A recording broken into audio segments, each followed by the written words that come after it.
जय हिंद। मैं हूं जितेंद्र, तैयारी प्लस यूट्यूब चैनल में आप सभी का बहुत बहुत स्वागत करता हूं। दोस्तों, यदि आप यूपीएसआई की तैयारी कर रहे हैं तो आप बिल्कुल सही जगह पर आए हैं। आपको यहाँ पर यूपीएसआई की बिल्कुल बेहतरीन तरीके से तैयारी कराई जाएगी। आज की क्लास दोस्तों फिर से हमेशा की तरह बहुत ही बेहतरीन, गजब और लाजवाब होने वाली है।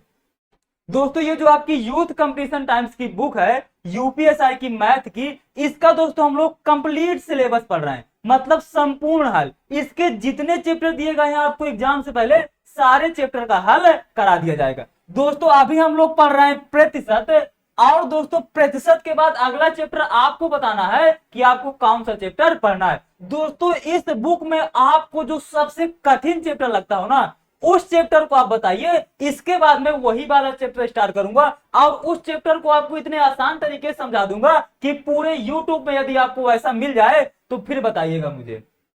तो दोस्तों चलिए हम लोग चलते हैं अपने कॉन्सेप्ट की ओर। दोस्तों, जो आपके ये परसेंटेज के क्वेश्चन है, ये 10 टाइप के परसेंटेज के क्वेश्चन है। और ये दोस्तों जितने भी टाइप के आपके क्वेश्चन है, इन सभी क्वेश्चन का मैं आपको कॉन्सेप्ट सिखाता हूं। सभी टाइप के कॉन्सेप्ट आपको सिखाता हूं इस वीडियो में। अब कॉन्सेप्ट के साथ साथ दोस्तों मैं आपको प्रत्येक कॉन्सेप्ट की ट्रिक भी बताता हूं, जिससे कि आप कम समय में क्वेश्चन को ज्यादा हल कर सके। दोस्तों, साथ में हम लोग प्रैक्टिस करते हैं। एक कॉन्सेप्ट के कम से कम 4 से 5 क्वेश्चन दिए गए हैं, तो 4 से 5 क्वेश्चन हम लोग हल करते हैं।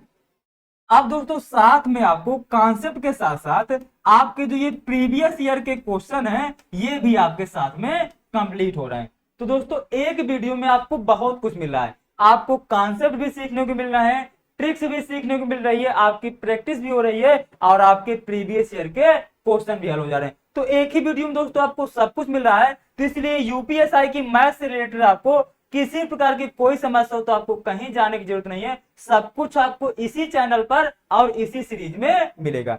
तो दोस्तों, पिछली क्लास में हम लोगों ने 65 तक के क्वेश्चन हल कर लिए थे। आज हम लोगों को 65 के आगे क्वेश्चन हल करना है, यानी कि 66 नंबर से।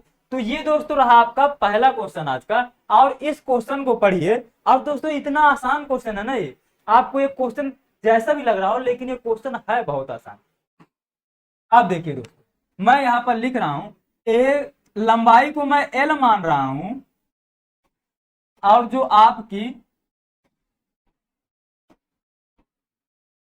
आपकी जो चौड़ाई है उसको मैं बी मान रहा हूं, जिसको इंग्लिश में ब्रेथ बोलते हैं, और जो ऊंचाई को इंग्लिश में हाइट बोलते हैं, इसलिए मैं इसको एच मान रहा हूं। अब दोस्तों, ये अनुपात दिया है, आप सीधा सीधा इसको लिख दीजिए कि आपकी जो लेंथ है वो 5 है, और जो आपकी ब्रेथ है वो 2 है, और जो आपकी हाइट है वो जो आपकी चौड़ाई है वो 2 है, और जो आपकी चौड़ाई है वो 4 है, और आपकी जो ऊंचाई है वो 2 है।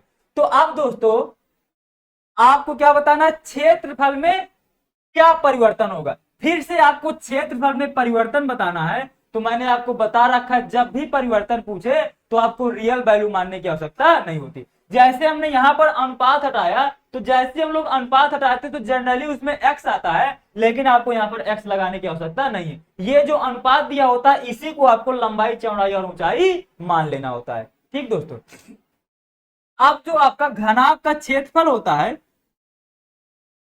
घनाभ का क्षेत्रफल, वो आपको शायद कुछ लोगों को ना याद हो, तो जो घनाभ का क्षेत्र होता है वो 2 इंटू लंबाई इंटू चौड़ाई, तो ये क्या होगा, L इंटू बी, प्लस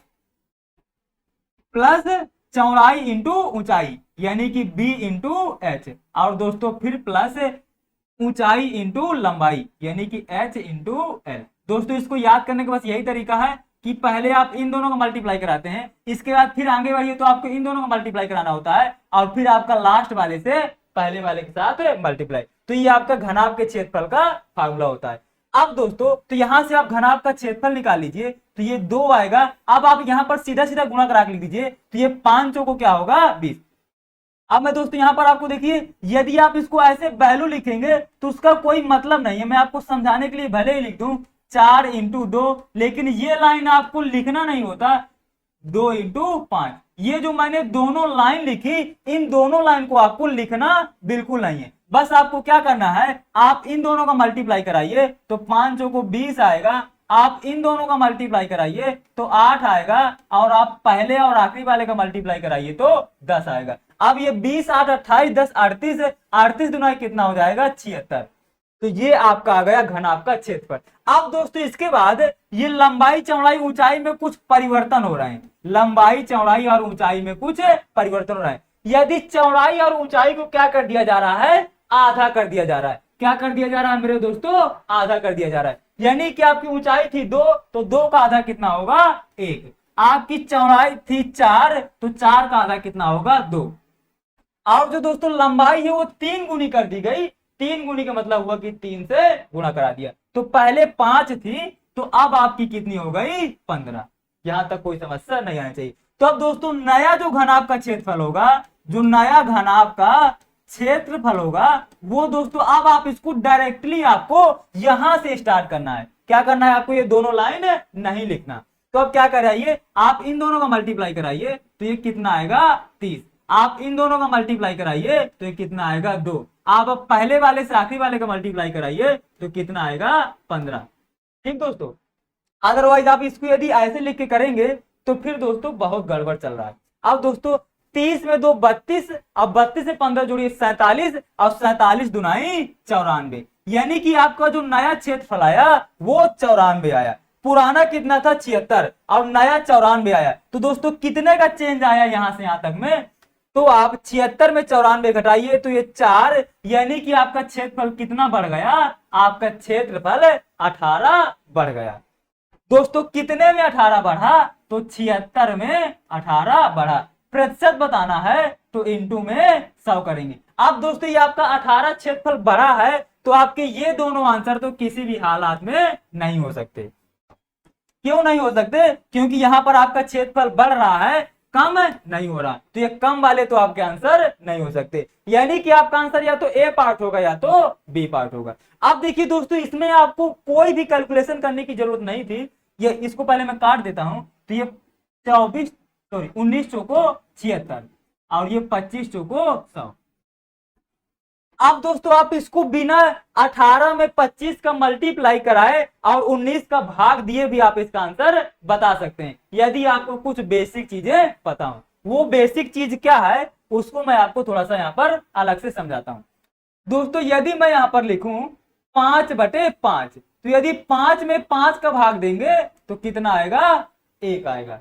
अब दोस्तों यदि मैं 4 में 5 का भाग दूं तो ये कितना आएगा 0.8 आएगा।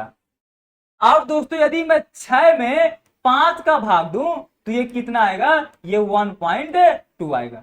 तो यहां से दोस्तों यदि आप एनालिसिस कर पा रहे हो, यदि आपका जो नीचे वाला नंबर बड़ा है और ऊपर वाला नंबर आपका छोटा है, तो आंसर हमेशा कितना आएगा 1 से कम। यदि दोस्तों आपका ये नीचे वाला नंबर छोटा है और ऊपर वाला नंबर बड़ा है, तो जो आपका आंसर आएगा वो हमेशा 1 से बड़ा आएगा। ये हम लोगों की हो गई एक बात। अब एक बात आपको और समझना है, यदि दोस्तों मैं 2 का मल्टीप्लाई 10 का मल्टीप्लाई यदि मैं 2 में करा रहा हूं, और यदि मैं दोस्तों 10 का मल्टीप्लाई 0.4 में करा रहा हूं, तो दोस्तों इनका दोनों का आप मुझे आंसर बताइए। तो जब 10 का मल्टीप्लाई 2 में कराएंगे तो 20 आएगा, और जब 10 का मल्टीप्लाई 0.4 में कराएंगे तो ये 4 आएगा। यहां तक आपको कोई भी समस्या नहीं होती। तो यहां से आप एक चीज और देख पा रहे होंगे कि यदि दोस्तों यदि आपने यदि 10 लिखा है, यदि आप किसी भी संख्या में 1 से बड़ी संख्या से मल्टीप्लाई कराएंगे तो ये आपका जो ये आएगा 10, यानी 10 से तो आपका आंसर बड़ा आएगा। और दोस्तों ये जो आपका 10 लिखा है, यानी कि आप यदि किसी भी संख्या में 1 से छोटी संख्या से मल्टीप्लाई कराएंगे तो उसका आंसर हमेशा क्या आएगा, इस संख्या से छोटा आएगा। ये बात आप समझ गए। देखिए यहां पर 10 का मल्टीप्लाई 0.4 में करा रहे हैं, और ये 0.4 क्या है 1 से छोटा। तो यानी कि जो आपका आंसर आएगा वो 100% 10 से छोटा आएगा। एक बात तो आप बोल सकते हैं, आप ये नहीं बोल सकते कितना आएगा, लेकिन आप एक बात आसानी से बोल सकते हैं कि 10 से छोटा आएगा। क्यों 10 से छोटा आएगा, क्योंकि हमने 1 से छोटी संख्या से मल्टीप्लाई कराया। अब यहां पर देखिए मैंने 10 का मल्टीप्लाई 2 में कराया है, और ये 2 क्या है आपका 1 से बड़ा नंबर है। तो आप एक बात 100% बोल सकते हैं आंख बंद करके कि इसका जो आंसर आएगा वो 10 से बड़ा आएगा। क्यों 10 से बड़ा आएगा? क्योंकि ये जो 2 है वो 1 से बड़ा है। तो बस दोस्तों आपको यहीं पर ये लॉजिक लगाना है। अब देखिए ये आपका लिखा है 18 और ये लिखा है आपका 19। ये ऊपर वाला नंबर छोटा है और नीचे वाला बड़ा है, यानी कि आप यदि 18 में 19 का भाग देंगे तो इसका मान क्या आएगा? 1 से छोटा। क्या आएगा? 1 से छोटा। और यदि 1 से छोटी संख्या में आप 25 का मल्टीप्लाई कराएंगे तो जिसका आंसर आएगा वो भी आप एक बात आसानी से बोल सकते हैं कि इसका जो आंसर आएगा वो 25 से छोटा आएगा। 25 से छोटा क्यों आएगा? क्योंकि हम लोग 25 का मल्टीप्लाई 1 से छोटी संख्या में कर रहे हैं। तो बस दोस्तों, और 25 से छोटा आपको इसमें कौन सा ऑप्शन दिया गया है? खाली ए पार्ट दिया गया है, तो आपका ए पार्ट आंसर हो जाएगा। तो दोस्तों इस क्वेश्चन को आपको आंख बंद करके आंसर बता देना चाहिए था यदि आपको ये कॉन्सेप्ट पता होता। तो दोस्तों कैलकुलेशन को आपको ऐसे ही छोटा करना है और कैलकुलेशन आपको ऐसे ही आसान बनानी है, ये छोटी छोटी चीजें सीखने के बाद। आई होप दोस्तों आपको ये वीडियो पसंद आया होगा और ये क्वेश्चन आप बहुत बेहतरीन तरीके से सीख गए होंगे और ये आप इसकी कैलकुलेशन की ट्रिक भी सीख गए होंगे। तो दोस्तों यदि वीडियो पसंद आया तो चैनल को सब्सक्राइब करिए यदि पहली बार आए हैं, और दोस्तों वीडियो को लाइक जरूर किया करिए।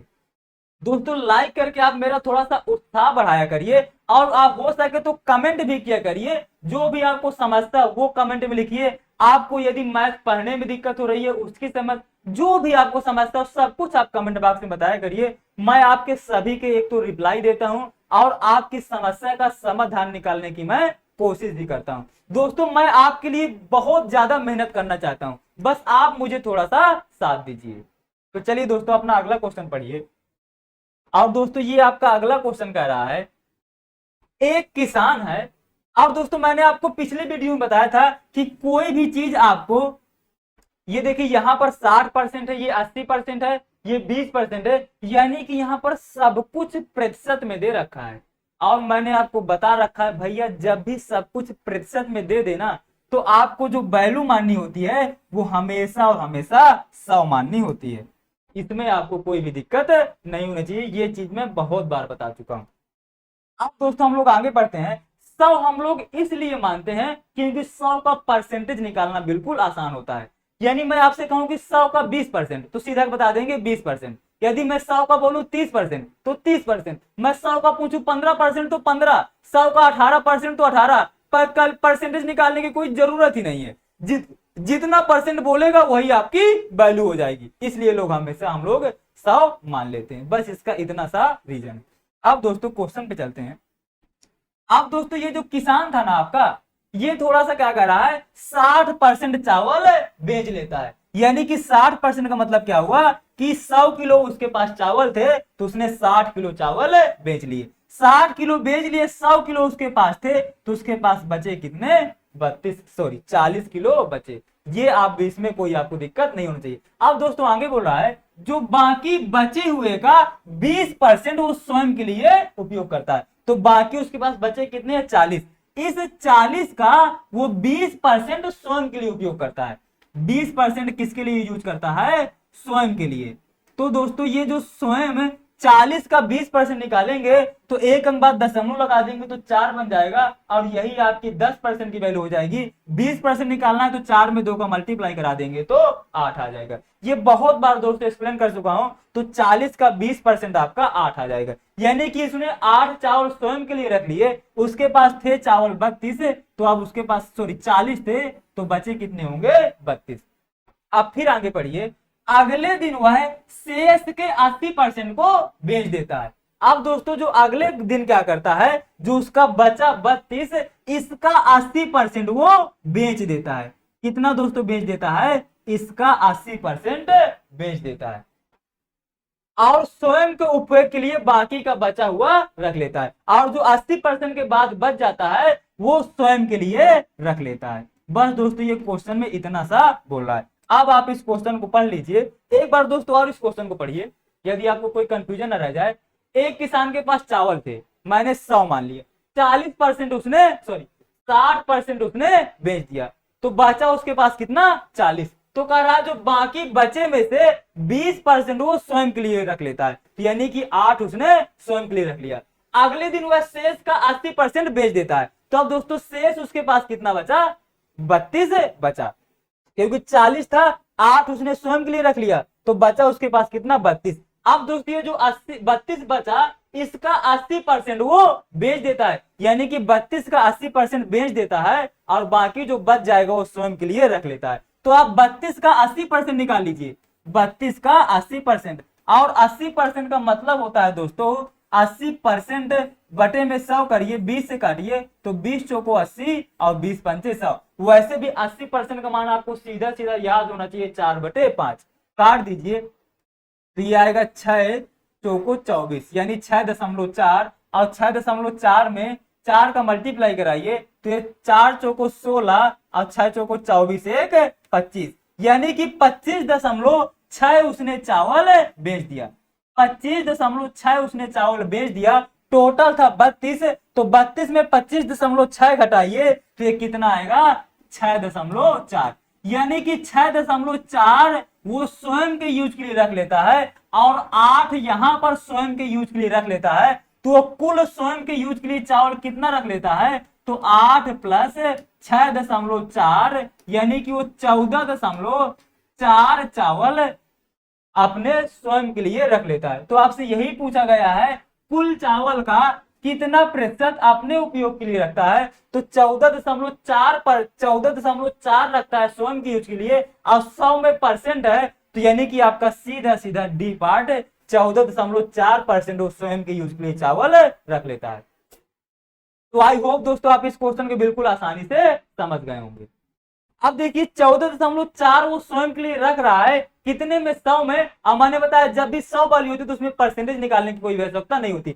14.4 रख रहा है मतलब 14.4% स्वयं के यूज के लिए रख ले रहा है। तो ये हो गया। यदि यहाँ पर दोस्तों 200 होता तो फिर हमें परसेंटेज निकालना पड़ता। 100 के अलावा कोई भी वैल्यू होगी तो हमें परसेंटेज निकालना पड़ेगा ये, लेकिन यदि 100 है तो आप जो वैल्यू आएगी वही आपका परसेंट होता है। आई होप आप मेरी इस बात को समझे होंगे। चलिए अगला क्वेश्चन करिए। और दोस्तों देखिए अगला क्वेश्चन बिल्कुल आसान सा है। कह रहा है 240 का 8%, 8 लिखा परसेंटेज हटाने के लिए बटे में 100 किया, इंटू का 4% तो 4/100 किया, इज इक्वल टू एक्स का 60% यानी 60/100। अब ये 1 0 से 1 0 काट दीजिए, यहां से सॉरी 2 0 से 100 काट दीजिए, यहां से 1 0 से 1 0 काट दीजिए।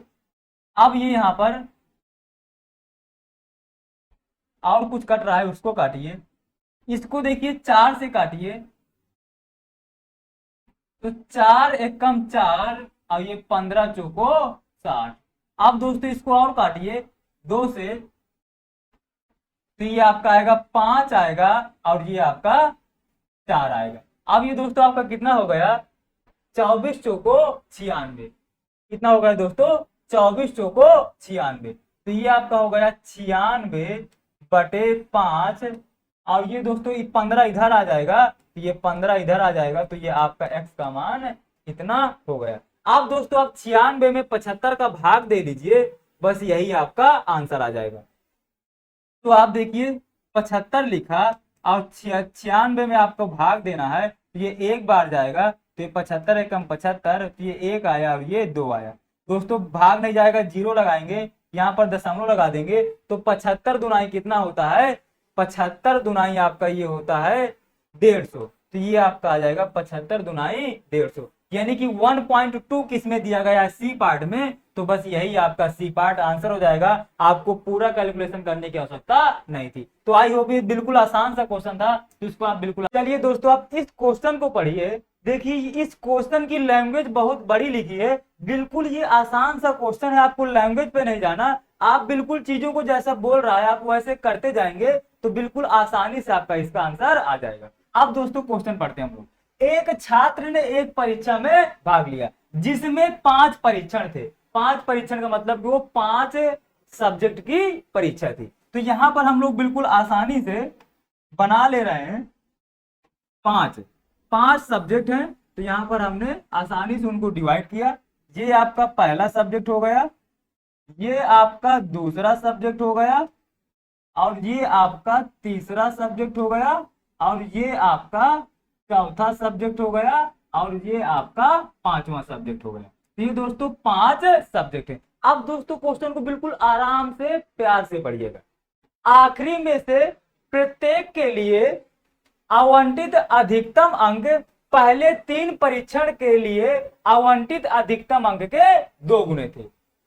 यानी कि दोस्तों ये बोला है सिंपल सा, जो पहले 3 परीक्षण के जो अंक हैं उसका 2 गुना जो लास्ट के आपके 2 परीक्षा है। बस ये वो साफ साफ चीज आसान सी लैंग्वेज में बोल रहा है। एक बार फिर से पढ़िए। आखिरी में से प्रत्येक के लिए आवंटित अधिकतम अंक जो पहले 3 परीक्षण के लिए आवंटित अधिकतम अंक के 2 गुने। यानी कि जो पहले 3 का जितना एक सब्जेक्ट का पूर्णांक रहा होगा तो वो जो आखिरी के 2 हैं उनका 2 गुना है। तो यहां पर दोस्तों आप आसानी से पहले का यदि 100 पूर्णांक है तो दूसरे का भी 100 होगा और तीसरे का भी 100 होगा, क्योंकि वो बोल रहा है कि पहले 3 परीक्षण के समान है। लेकिन जो लास्ट के जो आखिरी के हैं वो प्रत्येक का क्या है दोस्तों 2 गुना है। यानी कि यदि इनका 100 है तो इनका 200 और इसका 200। यहां तक आपको कोई भी समस्या नहीं होनी चाहिए। तो यानी कि दोस्तों आप यदि देखें तो इन 3 का पूर्णांक 300 हो गया और इन 2 का पूर्णांक 400 हो गया। यानी कि आपका जो टोटल पूर्णांक हो गया वो दोस्तों कितना हो गया 700। 300 प्लस 400 यानी कि जो पांचों परीक्षा का पूर्णांक है आपका तो वो हो गया 700। यहां तक आपको कोई भी दिक्कत नहीं होनी चाहिए। अब दोस्तों आगे पढ़िए। अगर पहले 3 परीक्षण के लिए जो छात्र का औसत अंक प्रतिशत है वो 60 है। यानी कि उसको सभी में 60-60 नंबर मिल रहे हैं।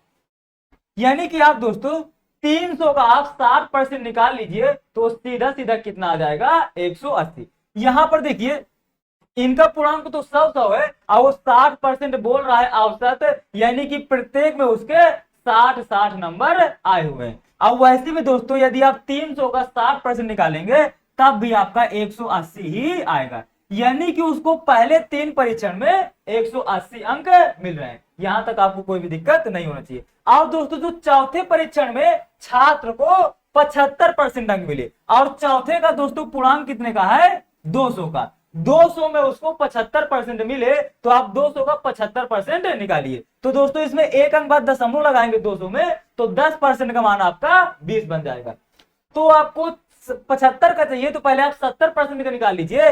तो 70 में 20 का मल्टीप्लाई 7 का मल्टीप्लाई करेंगे तो 140 हो जाएगा। और 10% का मान दोस्तों 20 है तो 5% का मान 10 हो जाएगा। यानी कि 140 में 10 जोड़ दीजिए, यानी कि उसको 200 में से 150 अंक मिले।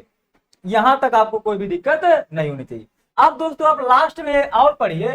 5वें परीक्षण में छात्र को कितने % अंक लाना चाहिए ताकि 5वें परीक्षण में मिलाकर 70% अंक का औसत प्राप्त हो। यानी कि दोस्तों सभी विषय में उसको 70% अंक लाना अनिवार्य है। दोस्तों पूर्णांक टोटल कितने का है 700 का, 700 में उसको 70% लाना है तो आप 700 का 70% निकालिए। तो इसमें यदि आप एक अंक बाद दशमलव लगा देंगे तो ये आपका बन जाएगा 10%। यानी 10% आपका 70 आ गया और आपको 70% का मान निकालना है तो यानी कि 70 में आप 7 का मल्टीप्लाई करा दीजिए तो कितना आ जाएगा 449।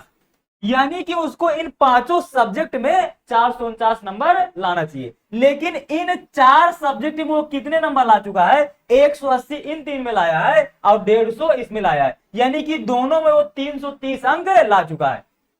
यानी कि दोस्तों वो 4 सब्जेक्ट में पहले 3 में 180 और चौथे में 150 तो इन चारों में वो 330 अंक ला चुका है। तो यानी कि दोस्तों ये कितना हो गया 0 और ये हो गया 6 और ये हो गया 1।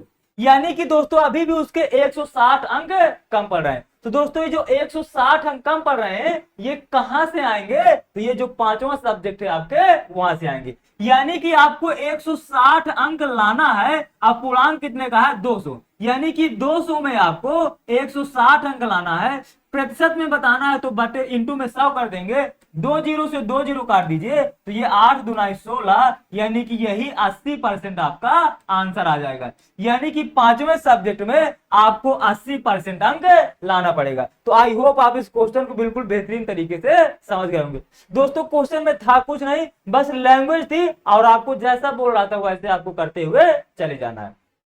तो चलिए दोस्तों हम लोग अपने अगले क्वेश्चन पे चलते हैं। और देखिए अगला क्वेश्चन आपका बिल्कुल आसान सा है, इसमें कुछ नहीं करना। कह रहा एक्स का 25% और 25% का दोस्तों मान होता है आपका 1/4, जो है वो किसके बराबर है? 25,000 के 20% और 20% का मान होता है 1/5 के 30%, 30% का मतलब हुआ 3/10 के 15% और 15% का मान हुआ 3/20। ये दोस्तों आपको परसेंटेज के फ्रैक्शन वैल्यू सभी की बेसिक की याद होना चाहिए। तो ये आपका इतना बन गया। अब दोस्तों आप इसको हल कर लीजिए तो ये देखिए 1 जीरो से 2 जीरो कट गए तो ये 2 जीरो यहां भी काट दीजिए।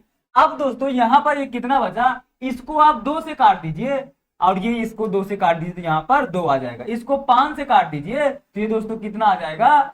5 25, यानी कि ये आपका आ जाएगा 50 और 50 में 2 का मल्टीप्लाई कराएंगे तो 100 हो जाएगा। 100 इंटू 3 त्रिकाई 9, यानी कि 100 इंटू जब 9 करेंगे तो आपका यही x का मान 900 आ जाएगा। यही आपका सी पार्ट आंसर हो गया। तो दोस्तों ये बिल्कुल आसान सा क्वेश्चन था। तो आई होप दोस्तों आप इस वीडियो को देख के आपको मजा आया होगा और आप चीजों को बहुत सारी चीजें आपको सीखने को मिली होंगी।